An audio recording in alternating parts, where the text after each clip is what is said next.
Mazmur 91. Dalam lindungan Allah. Orang yang duduk dalam lindungan yang maha tinggi dan bermalam dalam naungan yang maha kuasa akan berkata kepada Tuhan, tempat perlindunganku dan kubu pertahananku, Allahku yang kupercayai. Sungguh dialah yang akan melepaskan engkau dari jerat penangkap burung, dari penyakit sampar yang busuk. Dengan kepaknya ia akan menundungi engkau. Di bawah sayapnya engkau akan berlindung. Kesetiaannya ialah perisai dan pagar tembok. Engkau tak usah takut terhadap kedahsyatan malam, terhadap panah yang terbang di waktu siang, terhadap penyakit sampar yang berjalan di dalam gelap, terhadap penyakit menular yang mengamuk di waktu petang. Walau 1.000 orang rebah di sisimu dan 10.000 di sebelah kananmu, tetapi itu tidak akan menimpamu. Engkau hanya menontonnya dengan matamu sendiri dan melihat pembalasan terhadap orang-orang fasik. Sebab Tuhan ialah tempat perlindunganmu. Yang Maha Tinggi telah kau buat tempat perteduhanmu. Malapetaka tidak akan menimpa kamu, dan tulah tidak akan mendekat kepada kemahmu. Sebab malaikat-malaikatnya akan diperintahkannya kepadamu untuk menjaga engkau di segala jalanmu. Mereka akan menatang engkau di atas tangannya, supaya kakimu jangan terantuk kepada batu. Singa dan ular tedung akan kau langkahi. Engkau akan menginjak anak singa dan ular naga. Sungguh hatinya melekat kepadaku, maka aku akan meluputkannya. Aku akan membentenginya, sebab ia mengenal namaku. Bila ia berseru kepadaku, aku akan menjawab. Aku akan menyertai dia dalam kesesakan. Aku akan meluputkannya dan memuliakannya. Dengan panjang umur akan kukenyangkan dia, dan akan kuperlihatkan kepadanya keselamatan daripadaku. Shalom Bapak Ibu yang dikasihi Tuhan, apa kabarnya? Luar biasa pasti di dalam Tuhan, amin. Kiranya pagi hari ini kita sama-sama mau datang menghampiri tahtanya, memberikan sesuatu yang termanis buat Tuhan pagi hari ini. Mari kita datang dengan segala kerendahan hati kita, duduk, diam, mendengarkan apa maunya Tuhan. Katakan Engkau Tuhan yang teramat baik.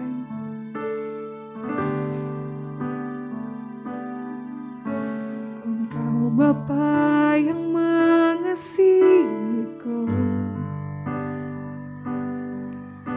tak kau pandang bentuk dan rupaku.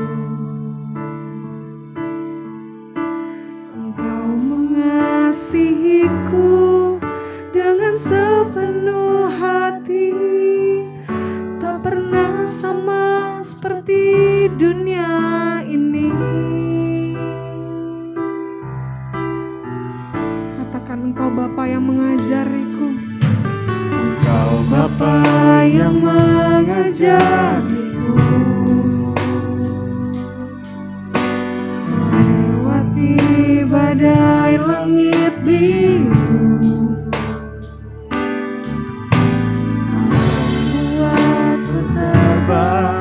Bagaikan Raja Wali, mengatasi segala pencobaan. Kau Bapa-Ku yang baik, mengerti bahasa tetesan air mata. Kau biarkan ku berjalan sendirian, sebab Kau Bapa-Ku yang baik. Kau Bapa-Ku yang baik, mengerti bahasa tetesan air mata. Kau biarkan ku berjalan sendirian, sebab Kau Bapa-Ku yang baik, Engkau sungguh baik. Katakan dengan iman kita di rumah. Engkau Bapa yang mengasihiku, Bapa pandang bentuk dan rupa, hati bagai langit biru. Kau yang buatku terbang bagaikan Raja Wali, mengatasi segala pencobaan. Kau Bapa-Ku yang baik, mengerti bahasa tetesan air mata. Kau biarkan ku berjalan sendirian, sebab Kau Bapa-Ku yang baik. Kau Bapa-Ku yang baik. Kau yang paling mengerti Tuhan tetesan air mata kami. Kau yang gak akan pernah ngebiarin kami sendiri. Biarkan ku berjalan sendirian, sebab Kau Bapa-Ku yang baik. Kau Bapa-Ku yang baik. Kau yang paling mengerti Tuhan bahasa tetesan air mata. Kau biarkan ku berjalan sendirian, Kau Bapa-Ku yang baik. Biar musik menyembah Tuhan, serahkan segala kekhawatiran kita terhadap Tuhan. Pagi hari ini Tuhan, kami datang menyembah-Mu Tuhan, menyembah Bapa kami yang sesungguhnya, Bapa kami yang begitu baik, tidak pernah memandang rupa kami, bentuk kami sendiri. Kau selalu Tuhan menemani kami Tuhan.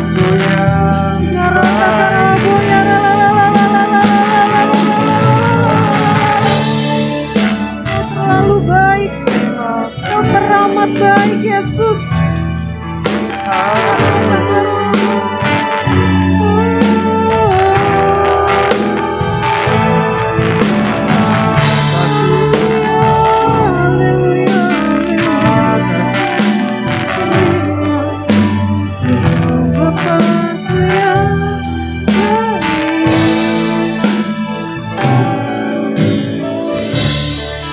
Dengan lembut kita sama-sama nyanyikan. Kau Bapa-Ku yang baik. Seolah-olah kita sedang menyanyikan untuk Tuhan. Seolah-olah kita sedang berbicara pribadi lepas pribadi. Tetesan air mata, Kau biarkan ku berjalan sendirian, sebab Kau Bapa-Ku yang baik. Kau Bapa-Ku yang baik. Amin. Mengerti bahasa tetesan air mata, Kau biarkan ku berjalan sendirian, sebab Kau Bapa-Ku yang baik. Kau Bapa-Ku yang baik. Mengerti bahasa tetesan air mata, Kau biarkan Kami berjalan sendirian Tuhan. berjalan sendirian, sebab Kau Bapa-Ku yang baik. Engkau sungguh baik. Engkau sungguh baik.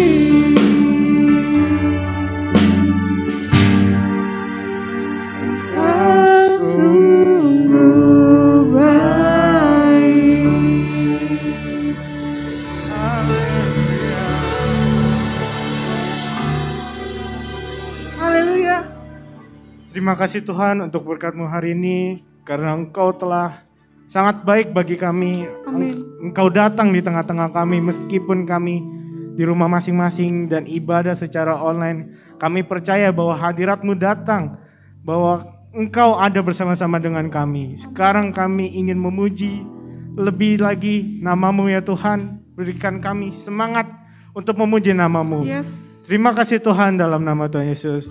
Haleluya, amin.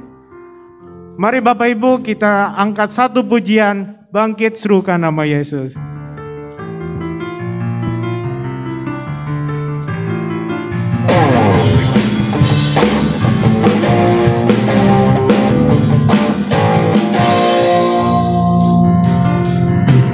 Bangkit serukan nama Yesus. Maju nyatakan kuasa-Nya. Kita buat iblis gemetar, kalahkan tipu dayanya dengan kuasa darah-Nya.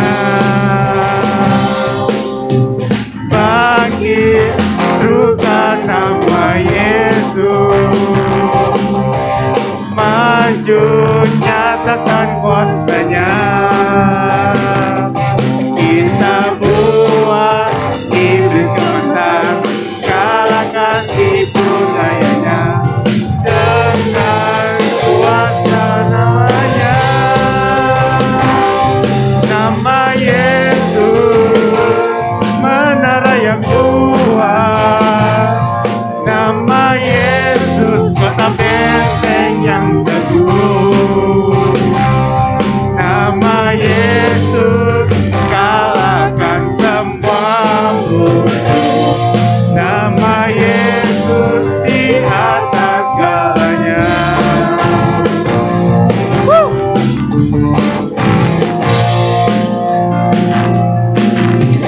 Bangkit serukan nama Yesus. Maju nyatakan kuasa-Nya.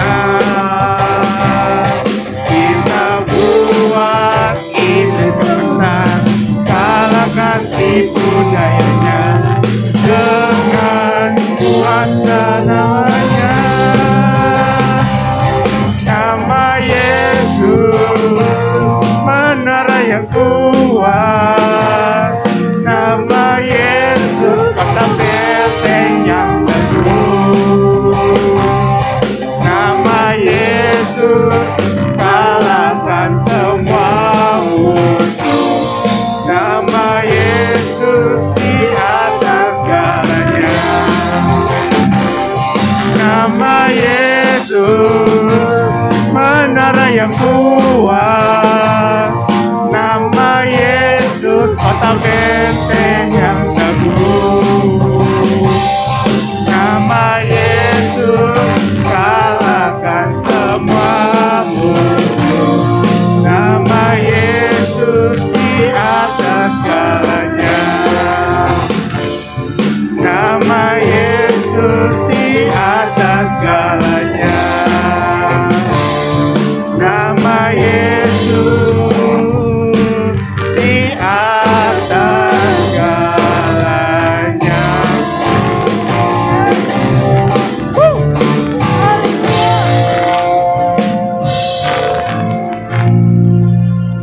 Yes. Masih diberkati, amin.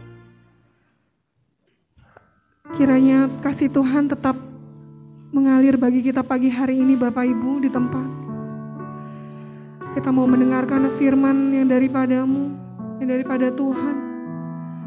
Biar pagi hari ini hati dan telinga kita dilembutkan oleh Tuhan. Saat ku berjalan, kasih-Mu menerangi langkahku. Tak ku bimbang, karena ku tahu Kau bersamaku. Kau lebih tahu yang terbaik bagiku. Kau lebih sanggup pulihkan hidupku. Berserah, ku percaya hanya Yesus penolong yang setia. Mari sama-sama katakan dari awal, ibu-ibu, bapak-bapak di tempat. Saat ku berjalan, kasih-Mu menerangi langkahku. Tak ku bimbang, karena ku tahu Kau bersamaku. Kau lebih tahu yang terbaik bagiku, Tuhan. Sanggup pulihkan hidupku. Kami berserah, ku percaya hanya Yesus penolong yang setia. Kau lebih tahu yang terbaik bagiku. Kau lebih sanggup pulihkan hidupku. Ku berserah, ku percaya hanya Yesus penolong yang setia. Katakan dari hati kita, Kau lebih tahu, Kau lebih tahu yang terbaik bagi kami, Tuhan. Amin. Kami berserah, kami percaya hanya Yesus penolong yang setia. Kau lebih tahu yang terbaik bagiku. Kau lebih sanggup pulihkan hidupku. Ku berserah, ku percaya hanya Yesus penolong yang setia. Hanya Yesus, hanya Yesus penolong yang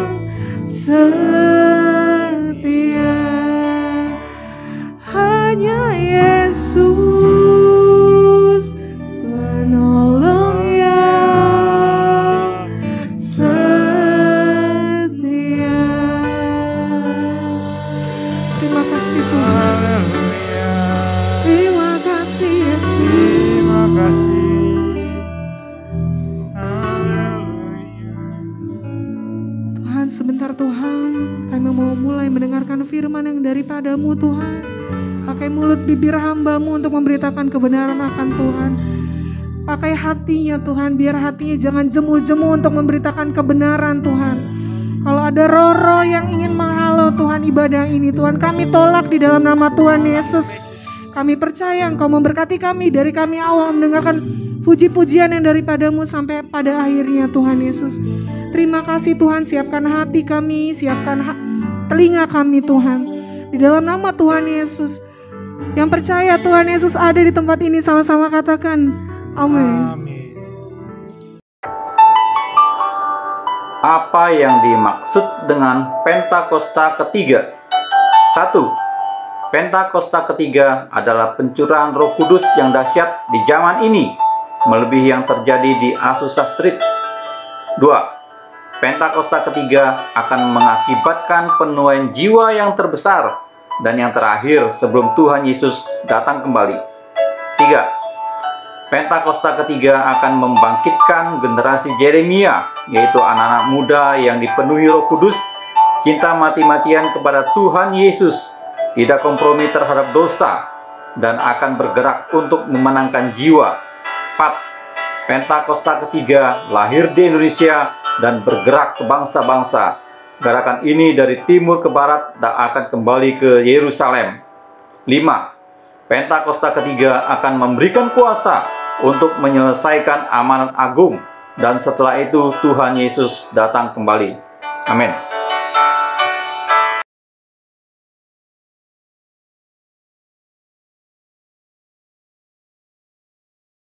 Shalom Bapak Saudara, selamat hari Minggu.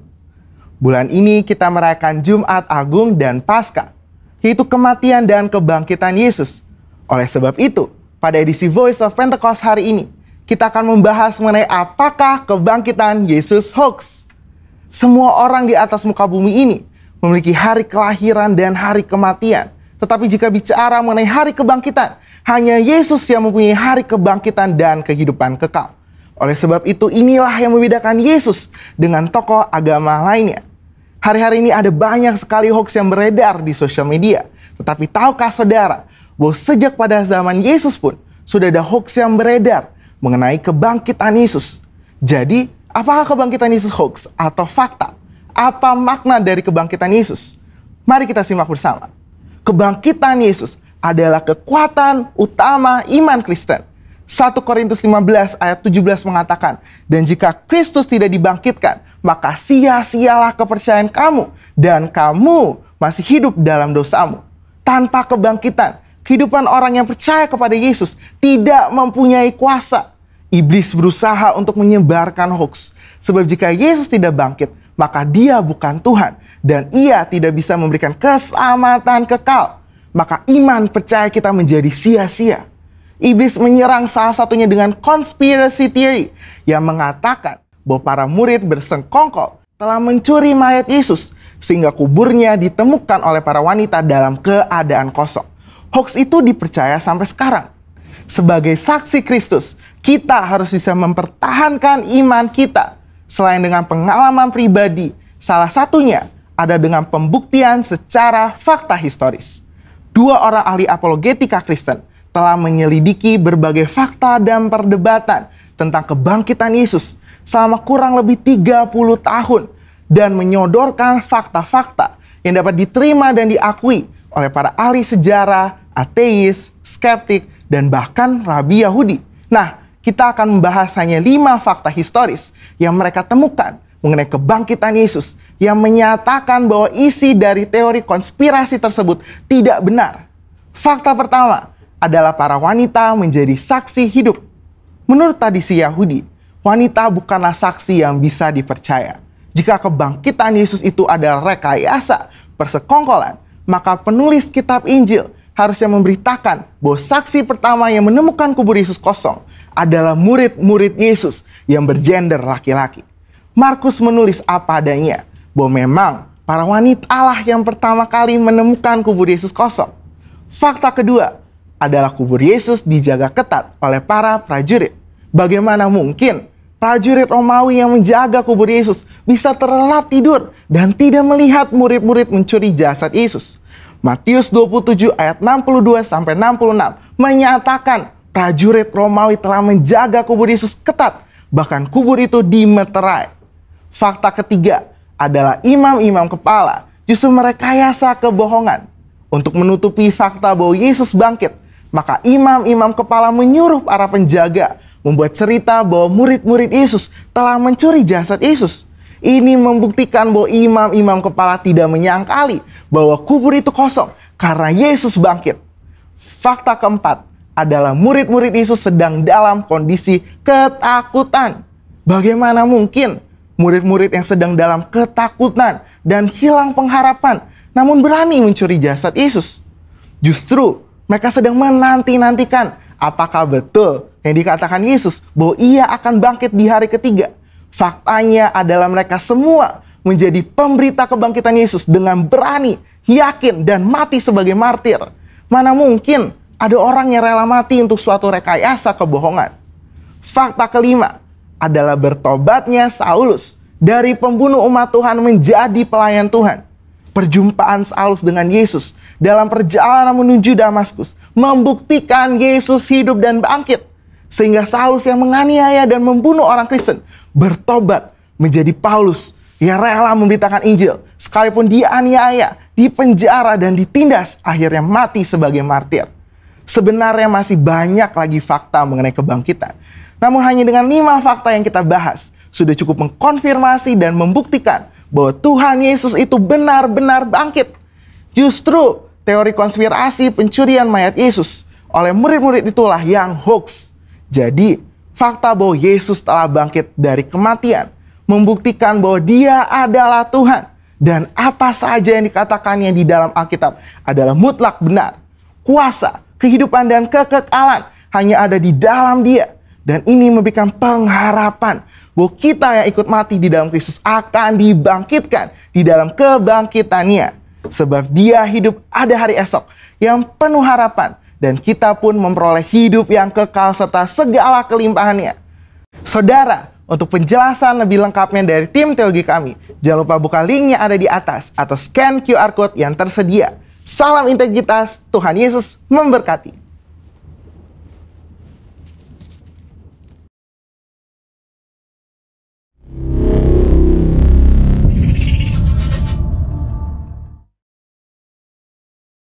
Shalom saudaraku.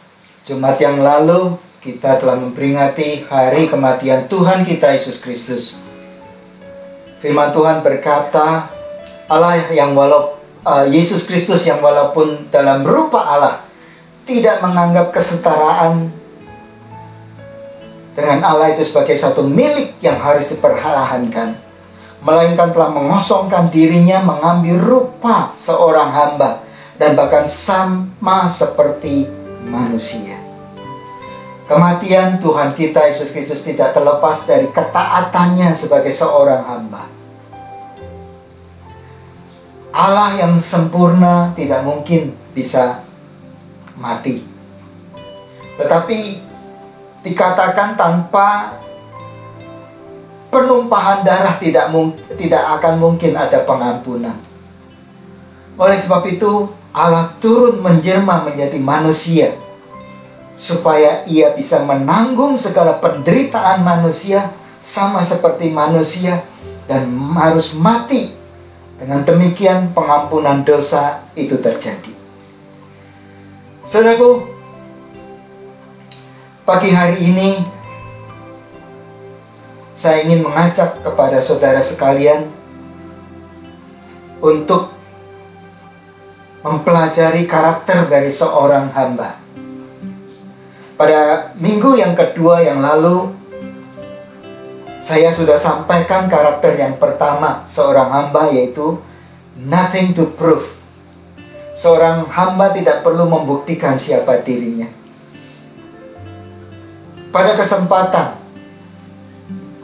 hari ini, saya ingin melanjutkan sikap seorang hamba yang kedua, yaitu nothing to lose. Berkenaan dengan keteladanan kehambaan dari Tuhan kita Yesus Kristus yang telah memberikan satu contoh kepada kita untuk kita ikuti. Nah, nothing to lose dalam bahasa Indonesianya artinya tidak ada ruginya. Saudaraku, bukan berarti sebagai pelayan Tuhan kita boleh bekerja seadanya saja. Yesus meminta kepada kita untuk mengasihinya dengan segenap hati kita, segenap jiwa kita, segenap akal budi kita, dan segenap kekuatan kita. Firman-Nya juga berkata, apapun juga yang kamu perbuat, perbuatlah dengan segenap hatimu, seperti untuk Tuhan dan bukan untuk manusia. Pengajarannya bisa saudara lihat, bisa saudara pelajari, bisa saudara baca di dalam Alkitab, di dalam khotbah di bukit, mengajarkan kepada kita untuk berbuat secara outstanding, lebih dari rata-rata yang orang lain lakukan. Seperti yang ia katakan, beberapa contoh dia berkata, dan siapapun yang memaksa engkau berjalan sejauh 1 mil, berjalanlah bersama dia sejauh 2 mil. Itu dicatat di dalam Matius pasal 5 ayat 41. Lalu di dalam Matius pasal 5 44 dikatakan di sana ucapan Yesus, kasihilah musuhmu dan berdoalah bagi mereka yang menganiaya kamu. Ya saudaraku, kenapa ini dikatakan outstanding, sesuatu yang lebih daripada orang yang rata-rata lakukan? Kalau orang lakukan, mereka yang berbuat jahat dengan kita, kita akan balas. Tetapi Yesus berkata untuk mengasihi musuhmu dan bahkan untuk berdoa bagi mereka yang menganiaya kamu. Bukankah ini sesuatu perbuatan yang lebih daripada rata-rata orang lakukan? Saudaraku, jelas sekali bahwa Yesus tidak menghendaki kita sebagai hamba-hamba Kristus, kita sebagai pelayan-pelayan Tuhan, bekerja seadanya saja. Nah, lalu apa yang dimaksud dengan nothing to lose di sini? Seorang hamba di dalam konteks Alkitab adalah orang yang tidak memiliki apa-apa lagi. Seluruh keberadaan dirinya telah terjual dan menjadi milik orang lain. Mari kita melihat beberapa ayat di dalam Alkitab untuk kita lebih mengerti tentang siapa yang sedang kita bicarakan ini. Di dalam Roma pasal 7 ayat yang keempat, Roma pasal 7 ayat keempat, firman Tuhan berkata, sebab itu, saudara-saudaraku, kamu juga telah mati bagi hukum Taurat oleh tubuh Kristus, supaya kamu menjadi milik orang lain, yaitu milik Dia yang telah dibangkitkan dari antara orang mati, agar kita berbuah bagi Allah. Lalu di dalam 1 Korintus pasal yang ketiga ayat 23, firman Tuhan berkata, tetapi kamu adalah milik Kristus dan Kristus adalah milik Allah. Jadi jelas ya saudara, kita sedang berbicara tentang kita semua yang telah ditebus oleh Yesus Kristus dari hukum dosa, yaitu maut. Kita sekarang menjadi milik Kristus, menjadi hamba-hamba Kristus. Nah saudaraku, kalau toh seorang hamba dipercaya untuk mengelola sesuatu, ia menyadari bahwa yang ada padanya bukanlah miliknya sendiri. Jadi ia tidak perlu takut kehilangan sesuatu, karena sejatinya memang dia tidak memiliki apa-apa. Seorang hamba tidak perlu tersinggung jika apa yang dipercayakan kepadanya itu dipindah tangankan ke orang lain oleh pemiliknya. Seorang hamba juga tidak semestinya marah-marah jika melihat tuannya nampaknya bertindak tidak adil. Yesus memberikan suatu contoh yang dituliskan di dalam Matius pasal 20 ayat 1 sampai 16. Itu perumpamaan tentang orang-orang upahan di kebun anggur. Dikatakan di dalam perumpamaan itu, ada seorang yang pagi-pagi benar mencari pekerja bagi kebun anggurnya. Lalu terjadilah satu deal, kesepakatan dengan orang itu mengenai upah sehari sedinar. Lalu dikatakan jam 9 orang ini pergi ke pasar menemui orang-orang yang menganggur di pasar dan kemudian dipanggil untuk menjadi pekerja-pekerja kebun anggurnya. Lalu dikatakan lebih lanjut, jam 12, jam 3, tuan ini kembali mencari orang-orang untuk dipekerjakan di kebun anggurnya. Nah, kemudian jam 5 masih mencari orang yang menganggur untuk dipekerjakan di kebun anggurnya. Lalu pada malam dikatakan oleh Yesus, seluruh orang upahan itu dipanggil dan upah itu dibayarkan. Nah, orang yang masuk lebih awal protes. Dia berkata, jam kerja saya kan lebih banyak dari orang yang masuk terakhir. Kenapa upahnya dikasih sama? Nah, saudara, ayat yang ke-15 mari kita perhatikan. Matius pasal 20. Matius pasal 20 ayat yang ke-15. Firman Tuhan berkata seperti ini.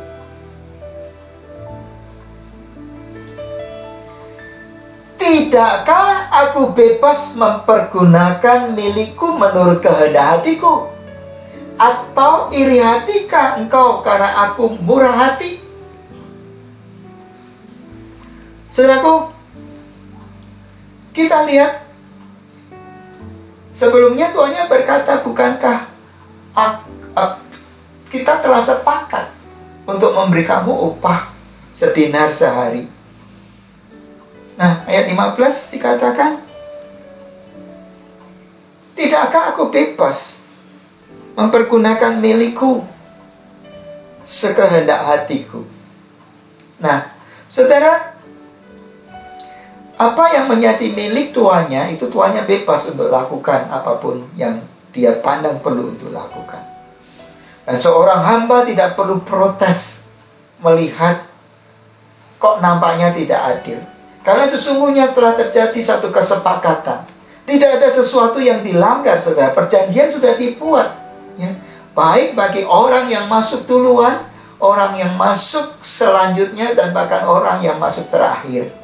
Dan Tuhan ini telah bertindak sesuai dengan kesepakatan yang telah diikatnya dengan orang-orang upahannya.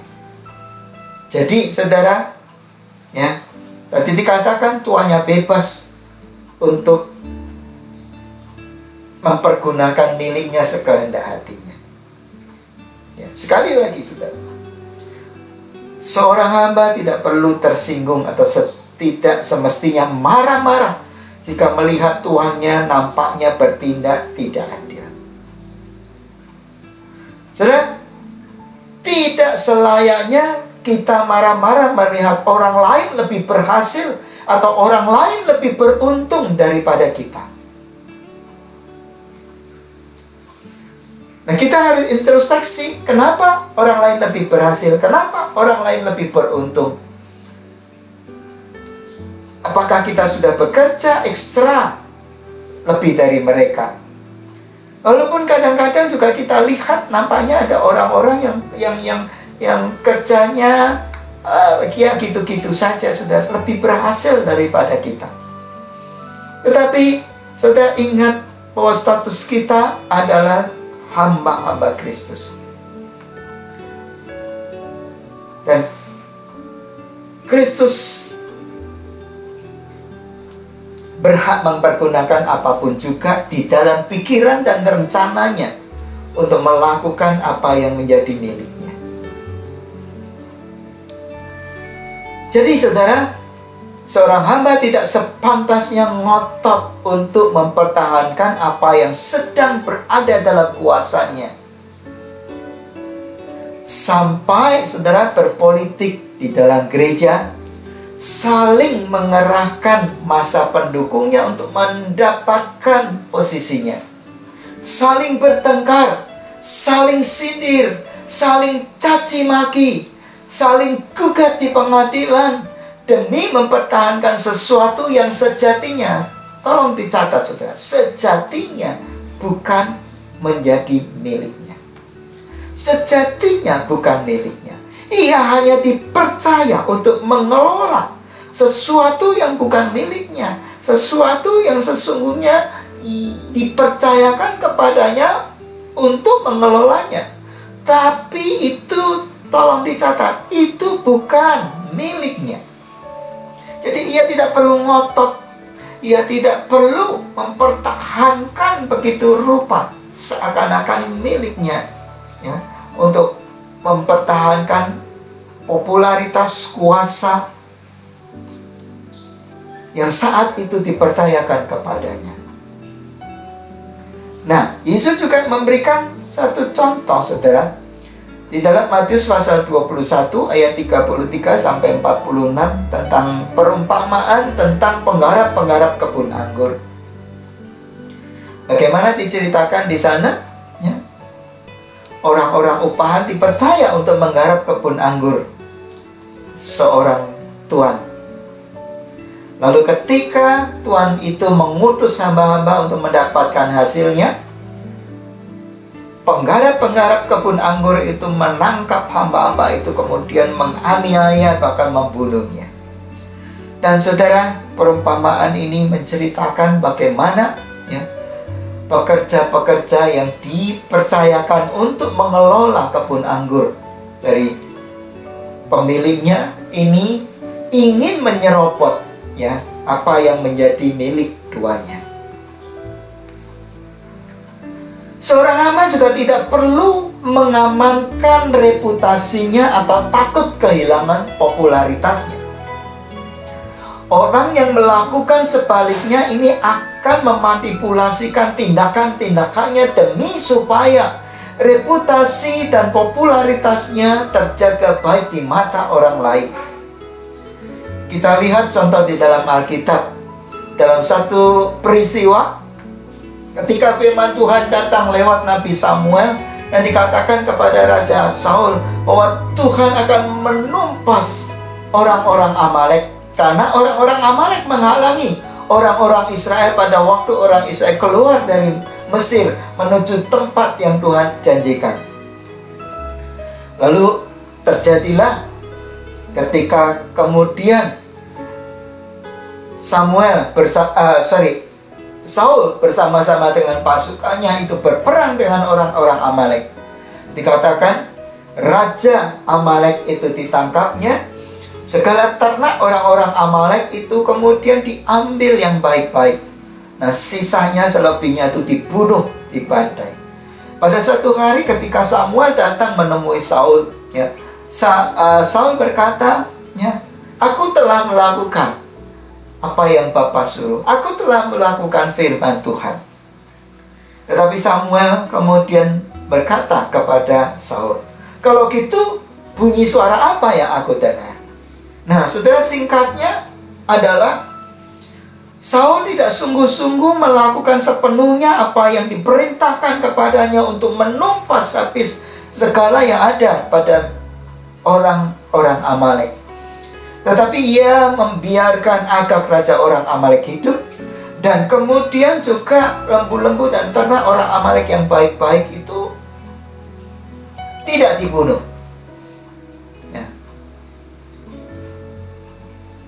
Singkatnya, saudaraku, ketika Samuel kemudian mengkonfrontasikan ketidaktaatan dari Saul ini, dan Saul terpojok dan dia tidak bisa menghindar lagi, dan dia mengakui, ya, di dalam ayat yang ke 30, ya, 1 Samuel pasal 15 ayat 30, ya, Saul berkata, tetapi kata Saul, aku telah berdosa, tetapi tunjukkanlah juga hormatmu kepadaku sekarang di hadapan tua-tua dan di hadapan seluruh orang Israel, di hadapan tua-tua bangsaku dan di hadapan orang-orang Israel. Kembalilah bersama-sama dengan aku, maka aku akan sujud menyembah kepada Tuhan Allahmu. Saudaraku, kalau saya boleh katakan dengan bahasa sehari-hari seperti ini, yes. Saul berkata kepada Samuel, memang aku telah bersalah, memang aku telah berdosa kepada Tuhan dan kepadamu. Tetapi tolonglah, tunjukkan hormatmu kepadaku. Kan malu engkau tegur aku terang-terangan di hadapan para tua-tua bangsaku dan di hadapan orang-orang Israel.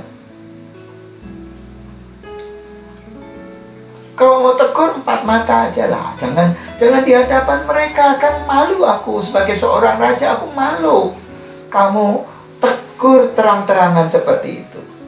Nah, saudaraku, inilah Saul. Ya. Dia ingin mengamankan reputasinya. Dia takut kehilangan popularitasnya, diperlakukan, ditegur terang-terangan di hadapan orang Israel dan para tua-tua bangsanya, ya, oleh Samuel pada waktu itu.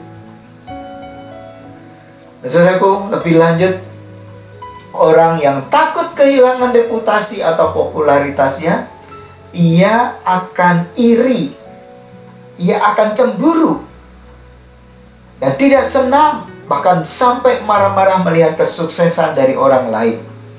Ia merasa terancam oleh kehadiran dan kesuksesan orang lain, kemudian akan mengikhtiarkan celaka orang yang dianggap mengancamnya. Contoh, yang pertama, Raja Herodes yang merasa terancam dengan kelahiran Yesus, kemudian memerintahkan membunuh semua anak di Bethlehem dan sekitarnya yang berusia 2 tahun ke bawah. Lalu, contoh yang kedua, Saul terancam dengan kehadiran dan popularitas Daud. Peristiwa itu dicatat di dalam 1 Samuel 18 ayat 6-9. Suatu hari dikatakan, ketika Daud dan bersama orang-orangnya itu pulang dari peperangan melawan orang-orang Filistin. Mereka mengalahkan orang Filistin. Dan diceritakan di sana, para perempuan dari segala kota Israel menyongsong mereka sambil menyanyi-nyanyi, ya. Perempuan itu sambil menari-nari dan mereka berseru, Saul mengalahkan beribu-ribu musuh, tetapi Daud berlaksa-laksa. Nah, pada saat Saul mendengar seperti itu, telinganya memerah, hatinya panas, dan hatinya bergemuruh, ya. Pikirannya tidak tenang, ya. Dan dia berpikir nih, akhir-akhirnya, ya, jabatan raja itu akan jatuh kepada Daud. Dia berpikir, kurang ajar nih perempuan-perempuan. Masa kepadaku diperhitungkan beribu-ribu? Aku yang adalah raja diperhitungkan beribu-ribu. Sedangkan Daud anak buahku, ya, ia diperhitungkan kepadanya berlaksa-laksa. Kurang ajar ini mereka. Akhir-akhirnya nih, jangan-jangan ini kerajaan ini akan jatuh kepada Daud. Alkitab selanjutnya berkata, sejak hari itu Saul selalu mendengki kepada Daud. Padahal Saul sendirilah yang tadinya membawa Daud ke istananya dan tidak membolehkannya untuk pulang ke rumah orang tuanya, ke rumah ayahnya, agar Daud bisa memainkan kecapi di hadapannya. Namun sejak hari itu, sejak peristiwa itu, ia berusaha menjauhkan Daud dari hadapannya dan menempatkannya, mengaturnya di barisan yang terdepan, di mana terjadi pertempuran yang paling hebat. Dan tujuannya jelas satu, supaya Daud cepat binasa. Tidak usah ia membunuh dengan tangannya sendiri, tidak usah ia mengotori tangannya dengan darah Daud secara langsung, tetapi ia memakai musuh-musuhnya untuk membunuh Daud. Kapan itu terjadi? Sejak iri dan dengki itu masuk di dalam hidupnya. Ia bisa bertindak begitu keji. Ia terancam dengan popularitas Daud. Ia terancam dengan kesuksesan orang lain. Dan ia tidak suka dengan itu. Saudaraku, ini bukan sikap seorang hamba yang baik. Saul tidak lagi ingat bahwa jabatan raja yang dimilikinya adalah pemberian dari Tuhan. Tuhanlah yang mengangkatnya sebagai raja atas Israel ketika dia merasa kecil pada pemandangannya sendiri pada waktu ia mau diangkat, mau diurapi menjadi raja. Saudaraku, selanjutnya seorang hamba itu fokus pada memberi bukan mendapatkan. Karena ia sadar bahwa ia telah dibeli dan menjadi milik tuannya, maka seluruh waktu dan aktivitas di dalam pengabdiannya ini semata-mata dipersembahkan kepada tuannya.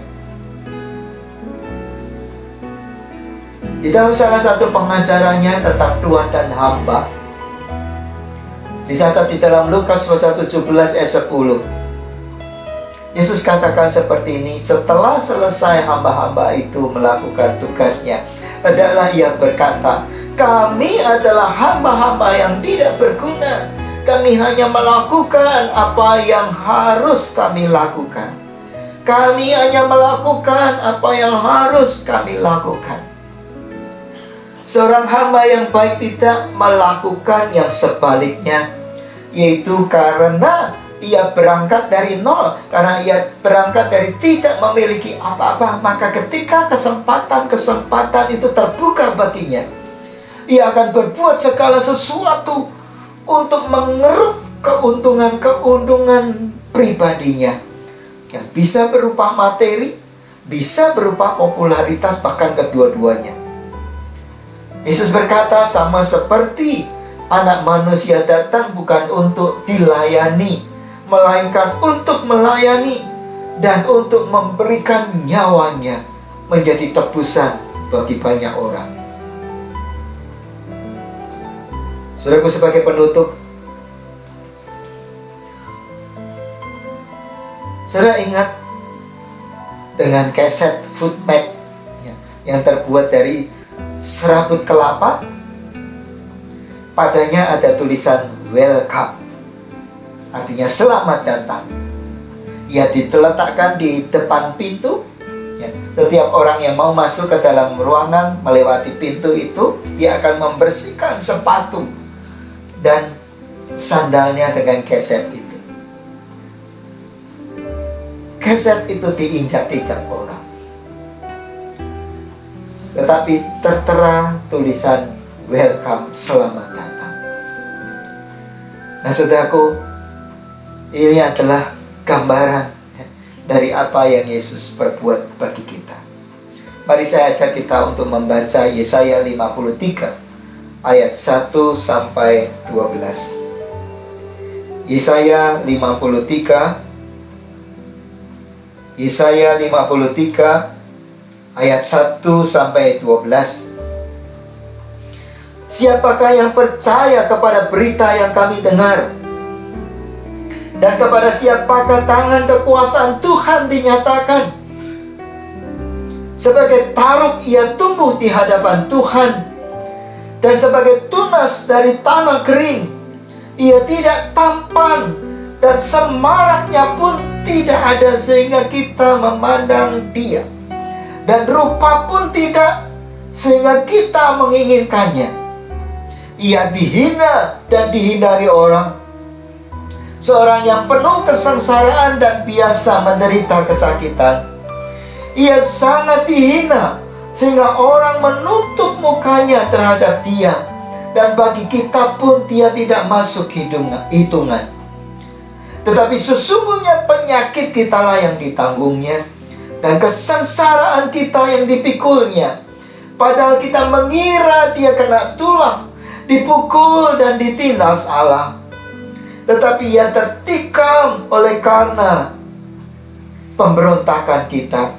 Dia diremukkan oleh karena kejahatan kita. Ganjaran yang mendatangkan keselamatan bagi kita ditimpakan kepadanya, dan oleh bilur-bilurnya kita menjadi sembuh. Kita sekalian sesat seperti domba, masing-masing kita mengambil caranya sendiri. Tetapi Tuhan telah menimpakan kepadanya kejahatan kita sekalian. Dia dianiaya, tetapi dia membiarkan diri ditindas dan tidak membuka mulutnya. Seperti anak domba yang dibawa ke pembantaian, seperti induk domba yang keluh di depan orang-orang yang menggunting bulunya, ia tidak membuka mulutnya. Sesudah penahanan dan penghukuman ia terambil, dan tentang nasibnya siapakah yang memikirkannya? Sungguh ia terputus dari negeri orang-orang hidup, dan karena pemberontakan umatku ia kena tulah. Orang menempatkan kuburnya di antara orang-orang fasik, dan dalam hatinya ia ada di antara penjahat-penjahat. Sekalipun ia tidak berbuat kekerasan dan tipu tidak ada dalam mulutnya. Tetapi Tuhan berkehendak meremukkan dia dengan kesakitan.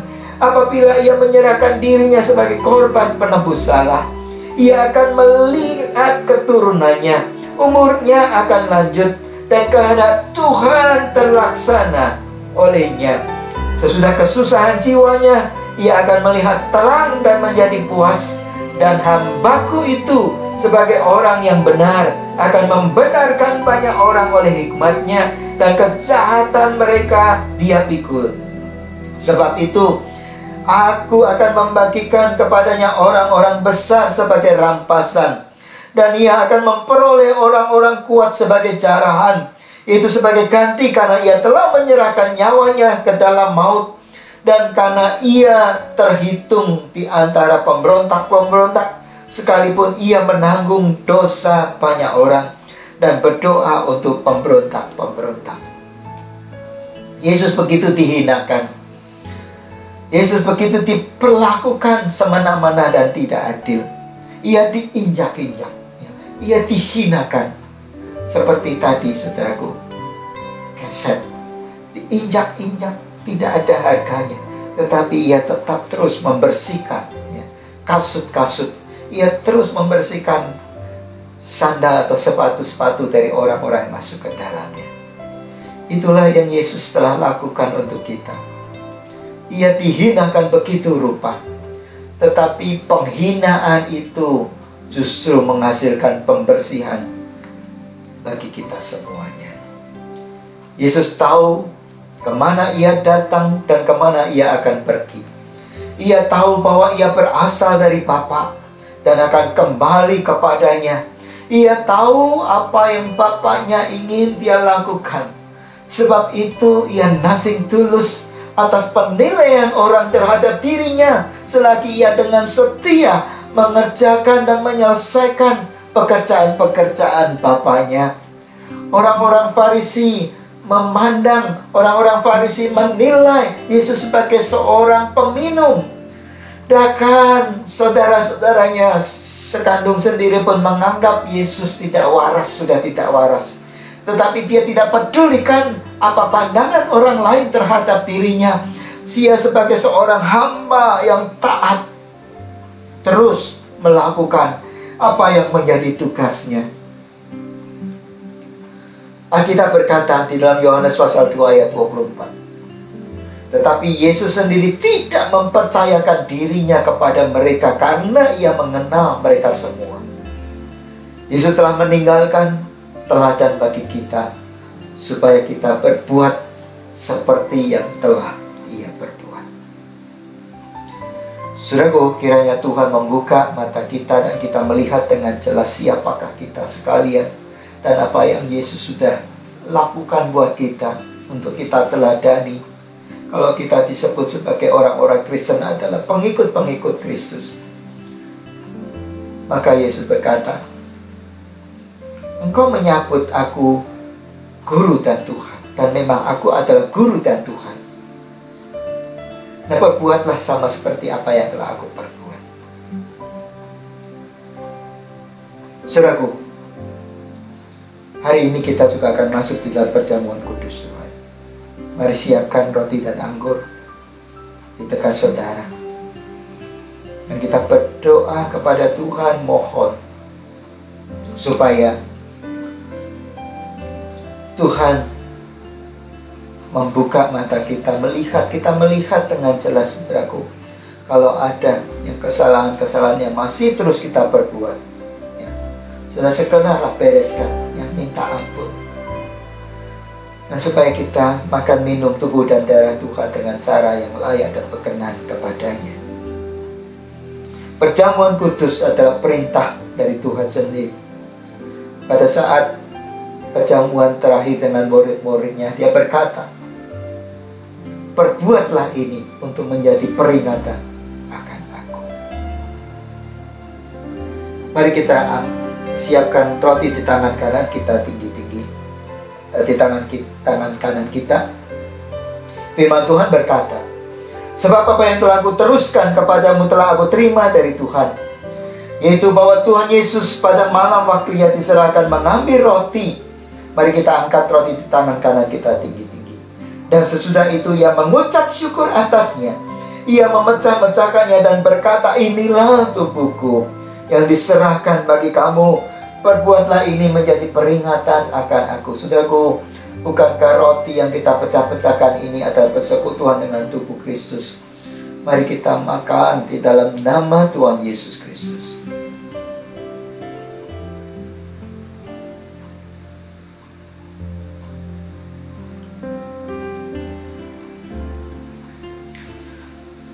Kita ambil cawan di tangan kanan kita dan kita angkat tinggi-tinggi. Demikian juga yang mengambil cawan sesudah makan lalu berkata, cawan ini adalah perjanjian baru yang dimeteraikan oleh darahku. Perbuatlah ini setiap kali kamu meminumnya menjadi peringatan akan aku. Saudaraku, bukankah cawan pengucapan syukur yang atas yang kita ucapkan syukur ini adalah persekutuan dengan darah Kristus? Mari kita minum di dalam nama Tuhan kita Yesus Kristus. Mari kita berdoa. Kami mengucap syukur kepada-Mu ya Tuhan, bahwa Engkau datang kepada kami justru ketika kami sedang berdosa. Dan Engkau memberikan diri-Mu, menyerahkan diri-Mu, taat begitu rupa, bahkan sampai mati di kayu salib. Mengambil segala kehinaan kami, menukarkan hidup-Mu, menukarkan diri-Mu dengan maut yang seharusnya menimpa kami. Terima kasih, oleh karena pengorbanan-Mu kami menjadi hidup di dalam kebangkitan-Mu. Terima kasih buat hidup yang baru yang Kau berikan kepada kami. Terima kasih buat ibadah pada pagi hari ini. Terima kasih buat perjamuan yang mengingat akan kematian-Mu, suatu korban yang Tuhan sudah lakukan untuk kami semuanya, buat kami diperdamaikan kembali dengan Allah Bapa. Terima kasih. Engkau memberkati umat-Mu sekalian, dan Kau juga menolong untuk kami hidup di dalam ketaatan kepada-Mu, menghidupi teladan yang telah Engkau berikan kepada kami. Terima kasih Tuhan Yesus. Kami juga berdoa buat para pemimpin rohani kami, supaya mereka terus Engkau arahkan hati mereka kepada-Mu, taat kepada-Mu Tuhan, untuk melakukan apa yang Engkau suruh kami lakukan. Dan kiranya Tuhan juga memberkati bangsa dan negara kami, memberkati pemerintah kami. Biar Tuhan jagai bangsa ini, dan biar Tuhan bangsa ini terus ada di dalam perlindungan Tuhan. perkenanan-Mu ada atas bangsa kami. Terima kasih Bapa. Kita mengangkat kedua tangan kita ke atas. Kasih karunia berlimpah-limpah dari Allah Bapa, damai sejahtera dari Tuhan kita Yesus Kristus, dalam persekutuan dengan Roh Kudus, menyertai saudara-saudara sekalian sampai selama-lamanya. Mari semua yang percaya kita katakan, amin.